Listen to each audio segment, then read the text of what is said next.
Hello student, स्वागत करता हूं आपको अपने इस नए वीडियो में। आप लोग देख रहे हैं अपना पसंद channel Nikhil Chauhan class 10th।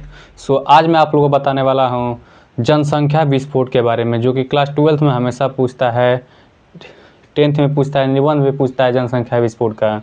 तो जनसंख्या विस्फोट होता है क्या, इसको बिल्कुल आसान तरीके से समझाएंगे, बिल्कुल आसान तरीके से। तो जनसंख्या विस्फोट होता है क्या, सबसे पहले इसको समझ लीजिए। हमारे देखिए आसपास में प्रतिदिन जनसंख्या में वृद्धि हो रहा है। जनसंख्या मतलब संख्या में, रोज लड़के पैदा हो रहे हैं सब, मतलब इस सब जनसंख्या में वृद्धि हो रहा है। तो इसी को हम लोग जनसंख्या विस्फोट कहते हैं। यानी इसको हम लोग किताबी भाषा से बोल सकते हैं कि तीव्र गति से आबादी का या जनसंख्या का तीव्र गति से बढ़ना ही जनसंख्या विस्फोट कहलाता है। अर्थात हम इसको दूसरे शब्द में कह सकते हैं कि जनसंख्या में मृत्यु दर, जो मृत्यु है, मरने वालों की संख्या में कमी और जन्म लेने वालों की संख्या में बढ़ोतरी यानी वृद्धि होती है, तो उसे हम लोग क्या कहते हैं, जनसंख्या विस्फोट कहते हैं। समझ में आ गया? आशा करते आप लोग समझ चुके होंगे। अब देखिए जनसंख्या विस्फोट के हम लोग देख लेते हैं कारण क्या है, कि जनसंख्या इतना बढ़ का रहा है। तो इसको सबसे पहले देख लेते हैं जनसंख्या विस्फोट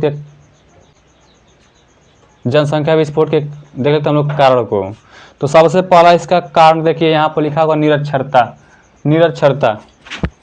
इधर हट जा रहे हैं, निरक्षरता यहाँ पर लिखा होगा। कारण देखिए निरक्षरता।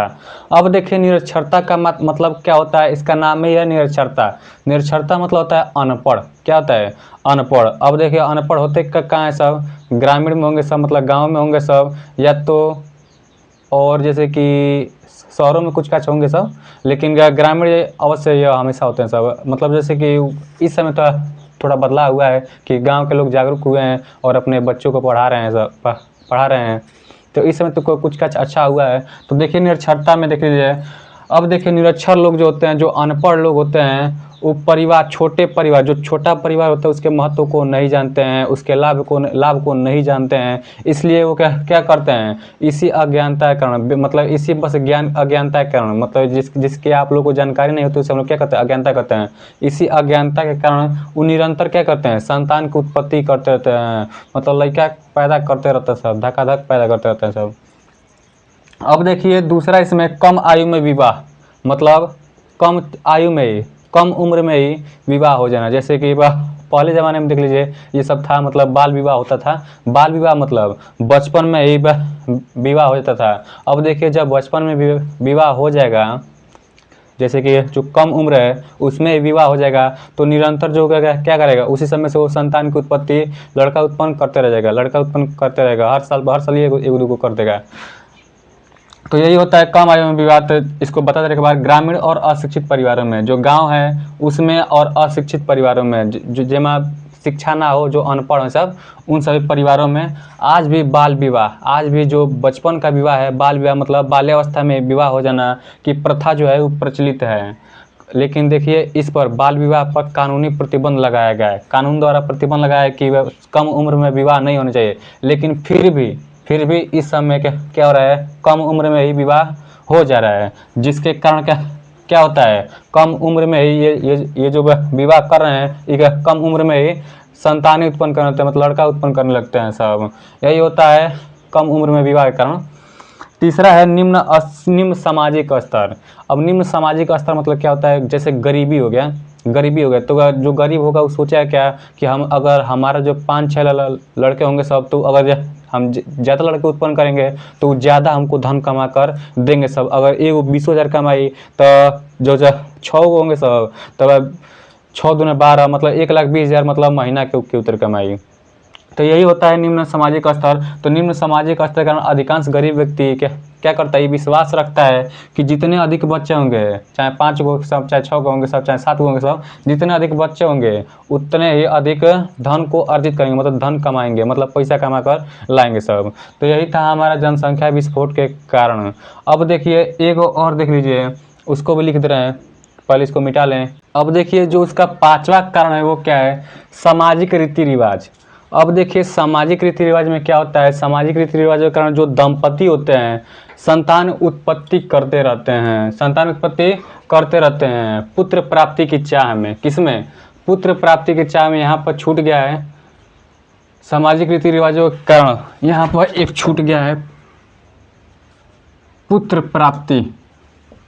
पुत्र प्राप्ति, पुत्र प्राप्ति की चाह में जो दंपति होते हैं वो संतान उत्पन्न करते रहते हैं। मतलब जैसे कि अगर शुरू में जब लड़के होते हैं सब, तो मतलब जैसे कि लड़की हो गया तो वो सब सोचेंगे सब कि हमको एक लड़का हो, मतलब हमारा एक लड़का हो। तब मतलब अब दोबारा बार होगा फिर भी लड़की निकल गई, तो अब वो सोचेगा कि हमारा एक लड़का हो जो हमारे वंश को आगे बढ़ाए। तो इस तरह मतलब पुत्र प्राप्ति की चाह में जो होते हैं संतान उत्पन्न करते रहते हैं, और जिससे जनसंख्या में वृद्धि होता रहता है। अब देखिए 5वां इसमें जनन योग्य व्यक्तियों की संख्या में वृद्धि होना। जनन क्या होता है? जनन में 2 लोगों का काम होता है। जनन 2 प्रकार का होता है, लैंगिक और अलैंगिक। अब देखिए जो जनन होते हैं उसमें एक ही समान जाति के विभिन्न जाति के 2, एक नर और एक मादा जब मिलते हैं, जब मादाओं का सम्मेलन होता है, जब मिलते हैं तो एगो अपने से संतान की उत्पत्ति करते हैं, उसे हम लोग क्या कहते हैं? जनन कहते हैं। जो ठीक से मतलब मैं क्या खड़ा नहीं हो पा रहा हूँ, फ्रैक्चर हो गया थोड़ा पैर में, इसलिए थोड़ा दिक्कत हो रहा है। अब देखिए जनसंख्या विस्फोट का निवारण क्या है? तो इसमें देखिए साक्षर होना। साक्षर मतलब पढ़ा लिखा होना। अब देखिए जो पढ़ा लिखा व्यक्ति होता है ना, वो 2 से अधिक बच्चा उत्पन्न नहीं करता है। तो यही होता है साक्षर होने का लाभ। तो साक्षर लोग का कम परिवार के महत्व को जानते हैं, इसलिए वह ज़्यादा संतान की उत्पत्ति नहीं करते हैं। अब देखिए दूसरा इसमें है कम आयु में विवाह पर रोक लगाना। देखिएगा कम आयु में गांव में भी या जो अशिक्षित परिवार है उसमें कम आयु में भी, जैसे कि 16 साल में या 17 साल में ही विवाह हो जाता है। जब मतलब खुश रहते हैं सब, कोई हंसाना धीरे तीसरा देखिए प्रत्येक व्यक्ति पर 2 से अधिक बच्चे ना पैदा करने पर प्रतिबंध लगाना। मतलब प्रत्येक व्यक्ति, जितने भी गांव में घर है सब, जितना व्यक्ति है सब, उन पर प्रत्येक व्यक्ति पर 2 से अधिक लड़का नहीं पैदा करना है, उस पर कानूनी प्रतिबंध लगाना चाहिए। और चौथा है उल्ब वेधन प्रक्रिया पर कानूनी प्रतिबंध लगाना। तो उल्ब वेधन प्रक्रिया क्या है तो इसको भी जान लीजिए। तो उल्ब वेधन प्रक्रिया उसे हम लोग कहते हैं जिसमें माता के गर्भ में एमनियोटिक द्रव्य होता है। एमनियोटिक द्रव्य का कुछ भाग शरीर द्वारा बाहर निकालते हैं और उसमें फिट्स की कोशिकाएं होती हैं उस द्रव में।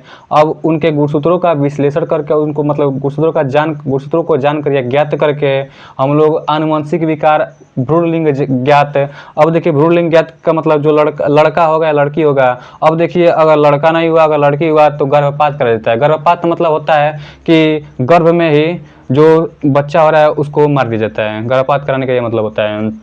तो उल्बेधन जो प्रक्रिया है उस पर प्रतिबंध लगाना चाहिए। अब देखिए उल्बेधन पर प्रक्रिया है उस पर प्रतिबंध लगाना चाहिए। तो यही था हमारा जनसंख्या विस्फोट। इसका हम बता दिए हैं, कारण भी है और निवारण भी है, दोनों बता दिए हैं। बिल्कुल आसान तरीके से बताए हैं। थोड़ा थोड़ा पैर में फ्रैक्चर हो चुका है, इसलिए अच्छे तरीके से नहीं बता पा रहे हैं क्योंकि चला नहीं जा रहा है, इसलिए इतने दिन से वीडियो नहीं आ रहा था। तो यूट्यूब जी आपको बताना पड़ेगा। सो मिलते हैं अगले वीडियो में। वीडियो अच्छा लगा हो तो लाइक और सब्सक्राइब करना ना भूलें। आप लोग देख रहे हैं अपना पसंद चैनल निखिल चौहान क्लास 10। सो जय हिंद जय भारत। मिलते हैं आपसे अगले वीडियो में।